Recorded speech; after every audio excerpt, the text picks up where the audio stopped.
Hi everyone, welcome to today's session hosted by Angel Broking and Smallcase. I'm Pranav from Smallcase, and in this session, we have Abakkus Investment Advisors, one of the most prominent investment advisors in the country today.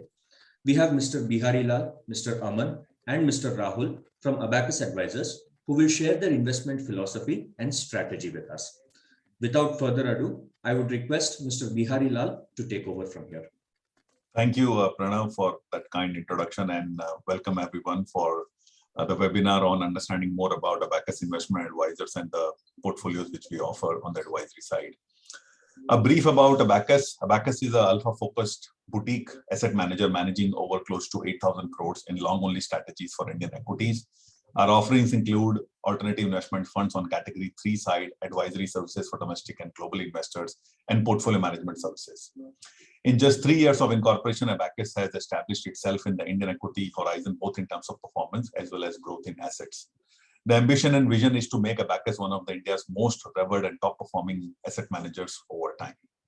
Let me give you a brief background into the people behind Abakkus. Abakkus, again, is founded by Sunil Singhania. Sunil is a CA rank holder and CFA charter holder, has a distinguished track record of over 2 decades in equity investments. Earlier as CIO equities for Reliance Mutual Fund, now Nippon India Mutual Fund, he played an instrumental role in building RMF into one of India's largest AMCs, overseeing almost $11 billion of equities assets. Few of his schemes have managed and been the top-rated schemes in the respective categories. He's currently appointed on the IFRS Capital Market Advisory Committee from 2020 to 2023, and has also served the global board of CFA Institute as governors. With me on the call is Aman Chowhan, who is the fund manager and head of research with Abakkus, brings over almost 2 decades of experience and manages the day-to-day research and fund management function at Abakkus. Also with me is Rahul Veera. Rahul has a decade of equity market experience and has been associated as equity research analyst with firms like Edelweiss, Morgan Stanley, Lara, tracking multiple sectors like pharma, chemicals, oil and gas, cement, etc. He has worked across the globe in US, UK, and India, and has done his MBA from Swansea and is a alumnus of IIM Kolkata. In terms of Abakkus, we are a team backed by well-qualified, dedicated professionals with experience of over 200 years of tracking markets across the globe, across asset classes. The team has a well-established performance track record, both in public equity funds across all market cycles. We follow a startup culture with a high degree of commitment, urgency, and passion. And this is our only job, and this is our only bread and butter. We don't have any conflicts of interest. The positioning of the portfolio is more focused investment in alpha plays beyond the large number of listed companies, supported by non-consensus in-house research and thoughts. So we don't do allocation, we select. We have opportunity at our hand, which means greater flexibility in investing into new sectors, newer themes, which are backed by entrepreneur-driven economy. And the investment team has delivered a consistency in terms of performance across market cycles, into last 3 decades. Our investment philosophy has 6 main pillars. First one is alpha generators. We believe in investing with the endeavor to generate alpha over markets than just allocation within the benchmark index. We typically look at growth companies where profitability is expected to grow higher than market average, and try and look for fundamentally unpriced stocks with reasonable growth expectations to trigger. In terms of fundamental driven, we follow something bottoms up approach with focus on balance sheet. The numbers speak more than the presentation and hype, and return is what ultimately matters. We are happy to be contrarian. We prefer to be the first and only investor in certain companies. We don't chase the momentum. And we are open to look at companies across sectors and market caps and business cycles. In terms of opportunity, we behave more agile and flexible, which means we are not constrained to a particular investment style or a thesis or a theme. Every individual opportunity is looked at its own thesis. We are buy and hold patient investors. So typically investment horizon for our portfolios is between 3 and 5 years. And we invest in a stock as if we are investing in a business and think like a partner rather than an investor. In terms of risk-reward equation, expected returns have to justify the risk as well as uncertainty taken. A good company might be a good company, but might not be a good stock. And we focus on the price which we pay, and we are more value derived. So the question always is, what is included in the price? We follow a unique framework called MEETS framework, which has evolved over all the mistakes which you've done in last 200 years of experience. The idea is to obviously not repeat the same mistake. Everybody is allowed to do a new mistake, but the idea is to sort of look at a framework which allows us to do less mistakes and do more, more judgment-driven calls. The MEETS framework is essentially made up of 5 different criteria, which is management, earning, events, trends, timing, and structural. We believe that management is the key to every business and has a multiplier effect. If management is zero, everything becomes zero, and vice versa. So the quality, capability, and track record of management is what one needs to look at. In terms of capital allocation, CapEx is fine if ROE is maintained or enhanced, and capital distribution is the key if they have been fair to minority shareholders. And lastly, we have to see whether the error which the management might have done is owing to decision errors, which is business errors, or were these intentional mishaps. From an earning perspective, the quality of earning versus reported number is more important. So cash earning is more important. Actual earning versus expected earning is what matters. And cyclical versus structural earning has to be analyzed. Our fundamental thesis is that companies that can double profit in 4 years or less, or where EV/EBITDA can half in 4 years, that's the key to success. In terms of events and trends, stocks do move because of events, but they could trigger a buy or a sell opportunity. The disruptive trends, new themes in the market will provide you an opportunity to invest into new themes, invest into names where you haven't been able to invest before. In terms of timing, we believe in the concept of mean reversion. A good company is not necessarily a good investment if price is not right. So what is the price discounting? If the price is already discounting all the growth which a market is expecting, then there is no point in investing in the stock. And last, structural. So the size of opportunity, the competitive positioning, the moat, and the consistent growth in profits is what matters when we look at a company.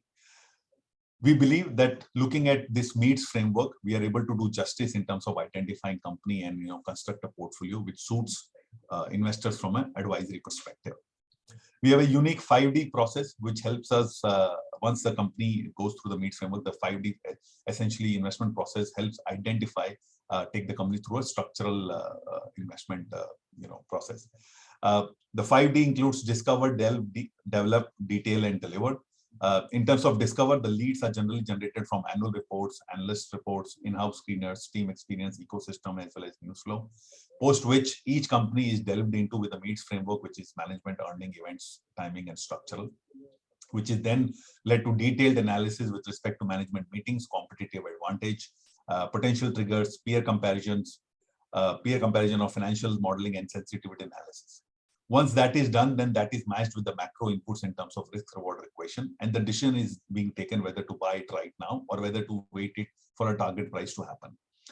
If it is waited for the target price to happen, then it's put it up on the watch list, and it can be triggered due to a change in stock price or change in a data point. Either the stock becomes too lucrative in terms of price, which has come down, or the macro data point basically points at the upside where it is too hard to ignore that particular stock. Once that is done, then the portfolio construction happens with respect to liquidity, sector exposure, portfolio beta, and risk management are taken into consideration, and eventually within portfolio is being tracked on a daily basis for news flows in terms of quarterly reviews, and we obviously monitor a sell discipline.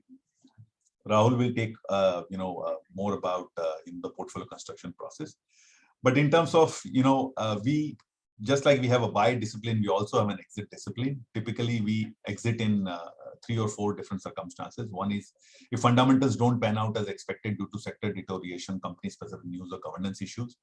We are not shy to accept when the thesis goes wrong, and we are happy to cut down the chase there. If the stocks do much better than expected, or if the position becomes too insignificant or cannot or don't want to add, then we'll end up exiting from those positions. And last, if the new investment idea is better in terms of risk-reward equation than holding in terms of existing position, then we'll exit out of position. So if fundamentals don't pan out or thesis goes wrong, if stocks do better than expected, or if we have a better idea, that's when we will exit from a particular positioning. Now I will turn to Aman for the market overview, and then we'll come back to Rahul for talking more about this particular advisory portfolio on Flexi Cap. Aman, over to you. Sure. Thanks, BD and uh, I'm Aman. I handle the investment teams at Abakkus. The research team of 14-member people report into me, and I report into Sunil. I worked with Sunil for almost 14 years in Reliance Mutual Fund, and I'm with Abakkus since its inception 3 years back. Coming to the market outlook, I'll try to preempt some of the questions that you'll be having. And the first thing would be market is almost close to its new high. We have had a phenomenal 2-year journey. And from here on, the biggest question in everybody's mind is what's the outlook? Where are we headed? And should one invest? Should one book profits? Should one wait? Or what should be the broad equity strategy going ahead? We feel, yeah, markets are at a new high, but then this is just a number. If we have had this discussion 6 months back, we would have the same discussion that market is a new high. What should we do? And hopefully 6 or 12 months later, when we have another call like this, we might be discussing the same thing. The market is now at a new high, and what should we do? Broadly, markets have done well, and they have done well in spite of the COVID concerns that we have. And that's the reason we feel like from here on, also markets can deliver good positive return. At the same time, one has to be very guarded and have a very rational return expectations. Clearly, the kind of return we have generated in the last 12 months are not going to get repeated. It's pretty rare that you can double your money in a year's time. From here on, mid-teens to high teens kind of return, depending on the strategy, depending on the market condition, is what we expect going forward. And why are we so bullish on the markets? The reason for that is pretty simple.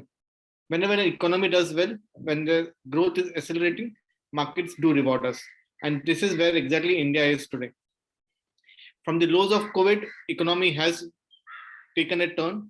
It is improving, which is reflected in the high frequency numbers. It is reflected in the GST collections that we have, and it is also reflected in the monthly sales momentum volumes that we see across industries. And why is this happening? Multiple reasons.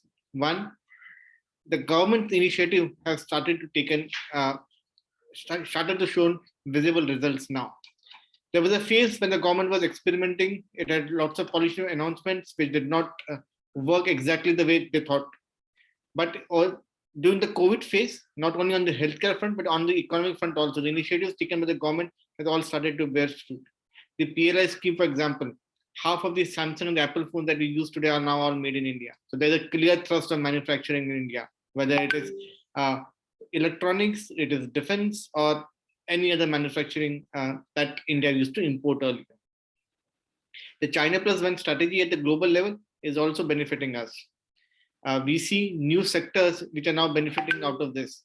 Sectors like textiles, garmenting, even a basic sector like bathroom tiles. India started exporting bathroom tiles, which earlier used to get imported. Chemicals, pharma, IT, this is where India has a natural advantage and continues to do well due to the global demand resurgence.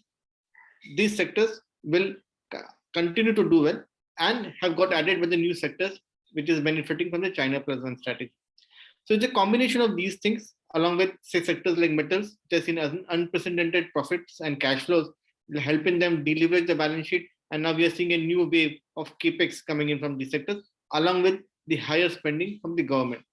So it's a good, healthy cocktail of multiple factors which are driving the growth. And this is giving legs to the economy.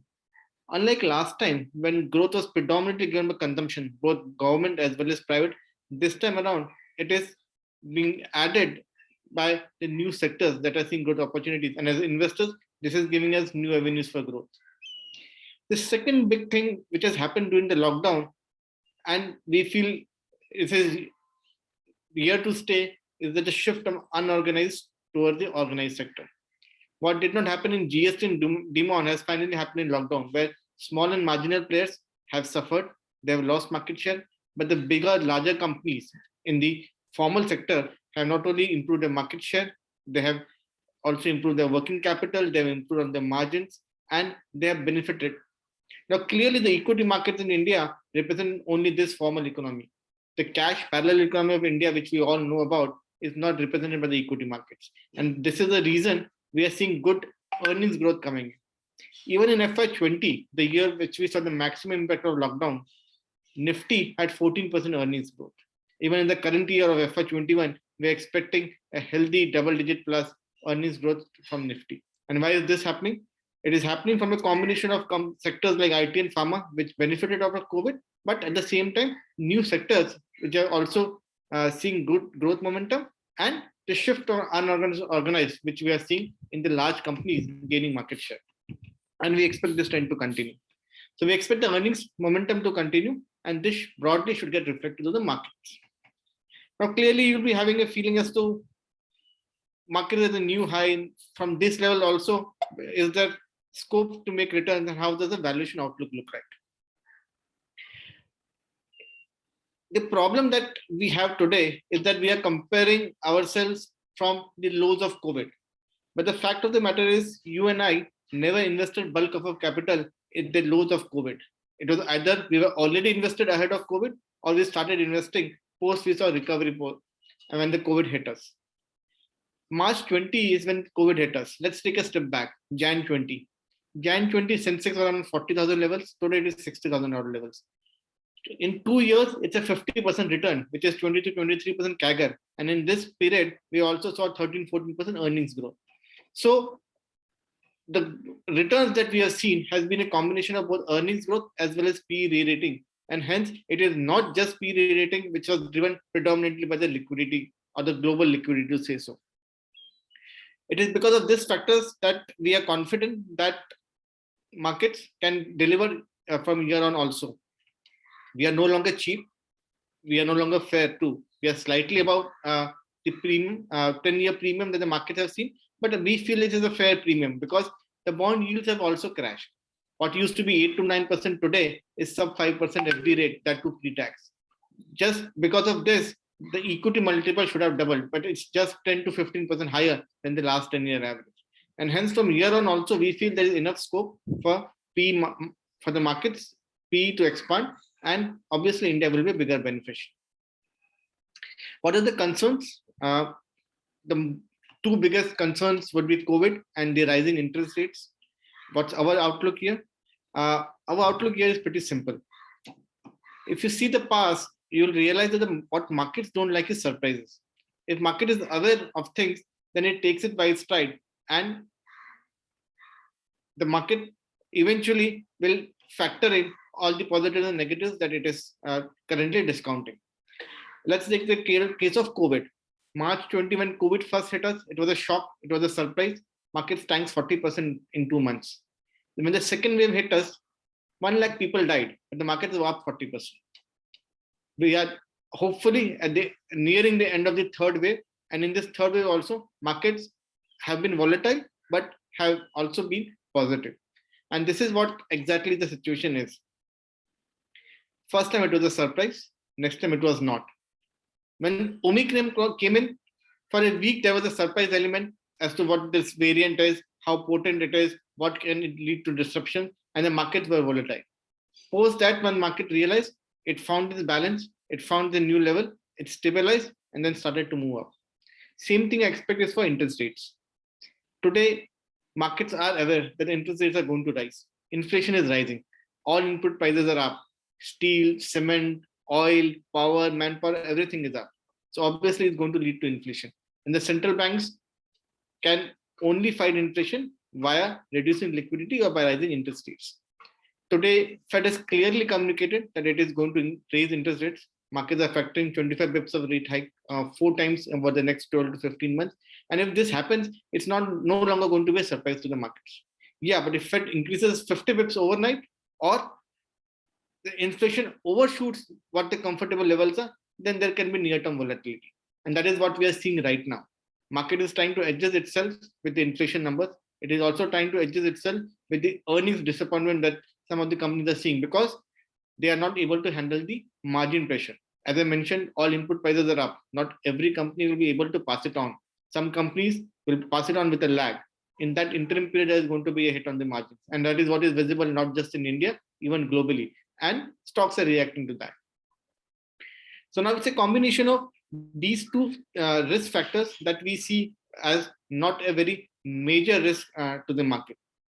Specific to India, in the near term, there is going to be UP elections, and there can be some volatility based on that.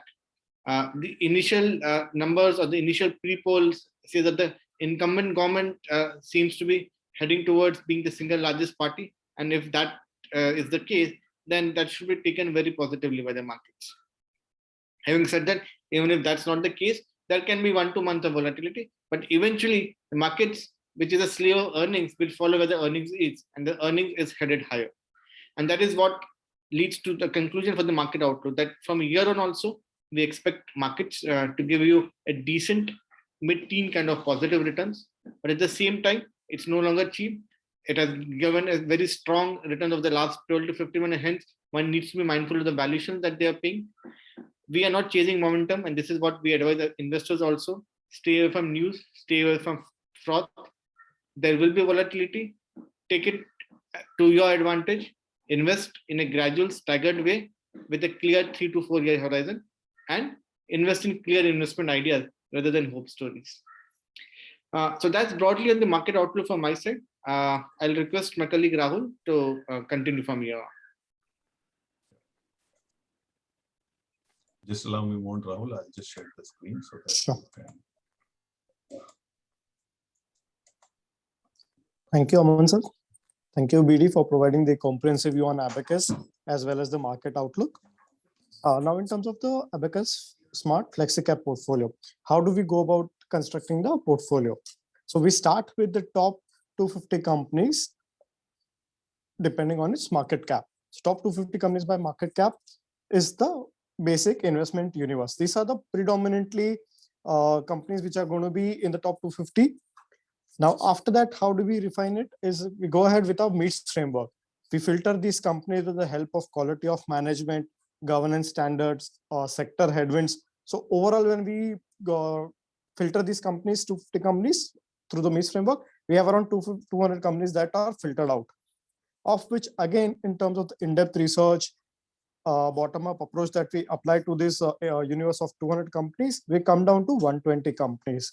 And after these 120 companies are filtered out, we do a lot of internal scuttlebutting within the investment team, along with the FMs and CIOs, to filter down to the top 20-25 ideas, which will generate much above the market expected returns, and where we will be generating the alpha from which set of 20-25 companies. Now, in terms of the asset allocation for the Abakkus Smart Flexi Cap portfolio, it's largely a long only Indian listed equity portfolio. Again, in terms of the selection, it's going to be with the predominantly with 250 companies with select exposure to the small cap companies, which will help us generate additional alpha. Now, with the as Mr. BD had mentioned earlier, we have a cumulative experience of more than 150 to 200 years of experience in the investment team. So after doing the scuttlebutting within the internal team, we go ahead with the bottom-up approach for the select 20 to 25 stocks. And this is largely going to be an actively monitored strategy, which will help generate alpha over the next 3 to 5 years. Now, in terms of the portfolio characteristics, this is largely going to be a benchmark agnostic portfolio with fundamentally based ideas using the bottom-up approach. This universe is again like filtered through a meets framework, which helps us filter out all the companies which may have some red flags and may have some steep sectoral headwinds in the near term. So this helps us create a better risk-reward ratio for within the given portfolio. Ideally, the portfolio investment thought processes for 3 to 5 years of holding period. In terms of the sector approach, it's largely going to be a sector diagnostic and sector agnostic portfolio and well-diversified portfolio. Now, how has the fund performed over the past since inception? So what we have done is we've given it, though the sector portfolio is not going to be a benchmark, it's largely going to be a benchmark agnostic portfolio. We have given a few numbers so that how we have performed, you can actually benchmark that. So Abakkus Smart portfolio over the since inception is around 500 bips higher than the Nifty 50 portfolio, with allocation to large cap being 46%, mid cap being 29%, and rest to other portfolios. In terms of our top holdings, we have Emphasis, we have HCL and Jindal Steel as of now. And this largely performance is based on the 31st December 2021.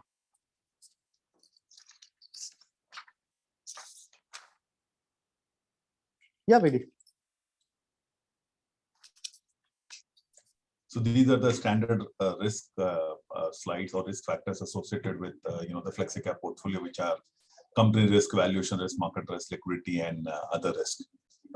Pranav, if there are any questions at this point, we can take those and go from there. Sure. So Abakkus has actually been on the Smallcase platform for quite some time now. And whenever we interact with customers, we do have a couple of common queries that tend to come across specifically when we talk about the small cases which have been launched by Abakkus. So I would like to pose the same questions to you, and because this is the right forum to do so, and we can basically show the audience what Abakkus thinks of these questions and how we can go forward from here. So the first question is, how has your experience with your current investors been? So I think we launched the advisory portfolio about 6 months ago, and the idea was to obviously bridge the gap between people who are looking for something more than mutual fund and something less than a portfolio management service or a AIF from that perspective. So the gap or the audience which is which can invest between 5 and 50 lakhs is essentially where we thought there was a huge gap in terms of service offerings, right? We wanted to give them a differentiated offering, a flavor of active management of a strategy which is more fundamental driven. At the same time, to give them flexibility to do everything themselves. Right. So as you see, at least this particular portfolio on Smallcase, investors have complete flexibility on when they want to get in, when they want to get out, and the entire money and securities are in the name of investors themselves. Right. So without getting into the custody of money, the investors get that flexibility and a flavor of a portfolio which usually is not available otherwise. So we want to differentiate a little bit from the traditional retail funds like mutual funds where you don't get that choice.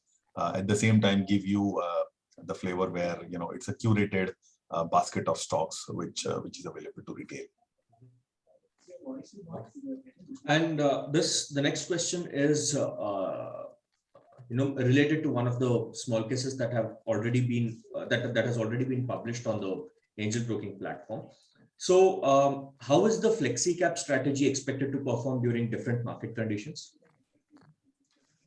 So I'll let Rahul answer this question, but what I will add is that, look, this is a fundamental bottoms-up picked up, approach. And the idea is that, the stocks are selected from a 3 to 5 year holding perspective, right? Largely, we are betting on companies where earning can grow higher than the, peers of the market, right? And our view is that if earning continues to grow, even if market doesn't, follow, you'll be at a sweet spot where you cannot go wrong. So if you are looking at, let's say, 15% earning, over next maybe 4 or 5 years, if nothing happens and, company continues to grow at 15%, whatever EV bid that you are in, that will become half in next, 4 to 5 years. And that's a very sweet spot to go sort of, go wrong. Right. So eventually market will catch up and fundamentals will pick up. The idea of having a top 250 company approach is to sort of, one is have liquidity. Other is have that sector allocation. So if you look at this particular portfolio currently, we are about 22% on industrials, 22% on materials, information technology is another 12, financial is another 12. So the multi-cap approach gives you that flexibility to change the sector as you sort of enter into new phase of economy, right? Wherever you think, there are headwinds into a particular sector, you can reduce the weightages and, vice versa others.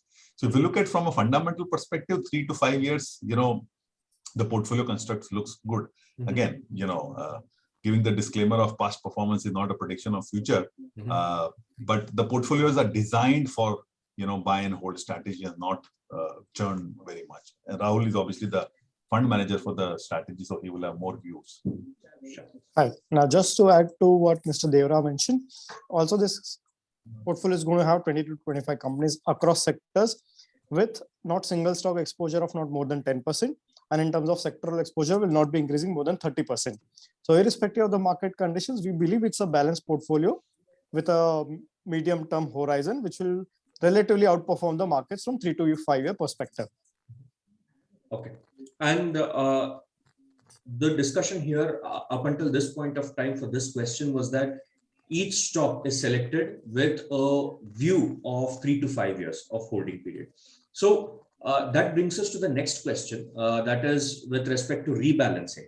So how often is the portfolio expected to be rebalanced, maybe over a period of 3 to 5 years? And is the holding period of 3 to 5 years mandatory for a stock, or is it expected to be, depending on market condition, are these stocks expected to be shuffled even before it hits the 3 to 5 year holding period? So two things. One is I'll again focus on the exit discipline which we talked about earlier.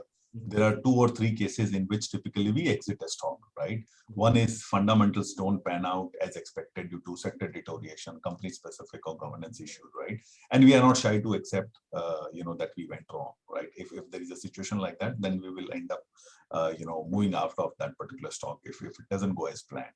The second is on the reverse side, the stocks do much better than expected, right? If you've allocated 5% to a company and you're expecting X, Y, whatever that intrinsic value price is, and the stocks obviously run up very fast, very soon, right? So you expected a stock to deliver some return in next 2 years, but it has delivered that return in 6 months, right? If it already met your target, then you will eventually end up moving out of that stock. And the third is you have a better risk reward ratio where you think the upside in a second stock is much more than what you are holding. In these 3 kind of cases, we will exit a particular position. Now, on rebalancing, we do actively look at portfolio on a daily basis. However, we have set up a rebalancing frequency to be monthly.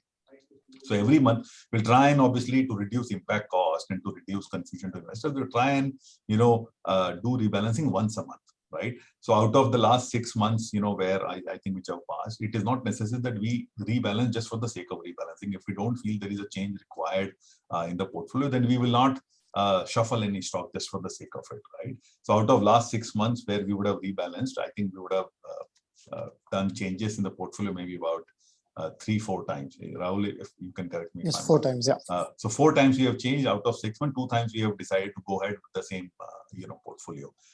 Again, there is a small amount of, I think, cash in the, portfolio, which helps us, take care of the deviations, if any. But as markets keeps on moving, we keep on again, looking at the weights, and wherever we think the weights are going out of our strategic, allocation, will end up changing it. So we do look actively, but rebalancing is set up on a monthly basis. So even though we look at stocks from a 3 to 5 year perspective, there might be circumstances where we end up moving out of the stock even before that. Got it. All right. So the next question would be that the Flexi Cap strategy has now been listed on the angel broking platform. So going forward, are there going to be any new strategies or new small cases that are going to come up? So currently we have 2 strategies, which we have launched on, the advisory platform. The one which is our favorite is obviously the Flexi Cap portfolio, which is more broad-based and more sector agnostic, 20-25 stocks. The other strategy we have launched is more thematic. It's called Abakkus Smart Build India portfolio. It focuses on the infrastructure and economic development theme of India, just like what the budget said, that government is trying to push capital expenditure from the government side and focus on infrastructure. We have come up with a strategy which will only focus on the infrastructure theme. And if India's infrastructure is building, and you can see it in any other city, whether it is metro, whether it is bridges, whether it is dams, whether it is roads, eventually there's going to be substantial upside in that particular sector, given that last 2-3 years not much has happened because of COVID. So the other strategy we have been thinking and we have launched is the Build India portfolio. It will be live on Angel fairly soon. Okay, sure. So when it comes to the most frequently asked questions, these are the list of questions that I have for you. And moving forward, what we would like to show the audience today is how to basically locate the Abakkus Smallcase that has been listed on the angel broking platform. And we will take a look at what are the prerequisites to actually go ahead and subscribe to that particular Smallcase. So let me start sharing my screen. Okay.